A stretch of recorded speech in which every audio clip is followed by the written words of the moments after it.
Olá pessoal, boa noite. Vamos para mais uma revisão aí de calorimetria. A gente começa a calorimetria estudando aí a termometria. Qual que é o conceito de temperatura?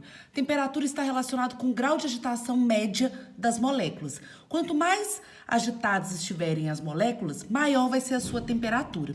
Essa definição do grau de agitação das moléculas é uma visão microscópica da temperatura, até porque a gente não consegue ver ali todas as moléculas se movimentando.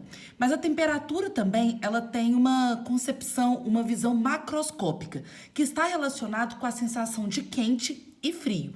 Por exemplo, se eu tenho um café que eu acabei de fazer, eu vejo a fumacinha saindo. Então, eu sei que tem uma temperatura maior do que aquele que não tem uma fumacinha saindo. E a temperatura, ela não pode ser transferida. Não existe eu falar assim, um corpo transferiu temperatura para o outro. Isso não existe. O que é transferido é o que a gente chama de calor.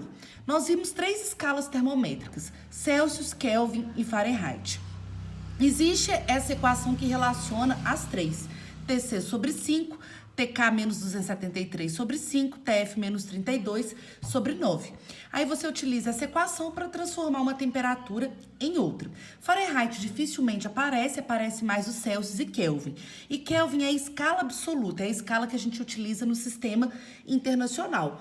De um modo prático, de Celsius para Kelvin, a gente soma 273 e de Kelvin para Celsius, a gente subtrai 273.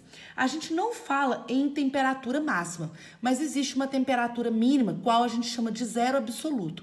O zero absoluto é o zero Kelvin, que está associado a menos 273 graus Celsius ou menos 460 graus Fahrenheit.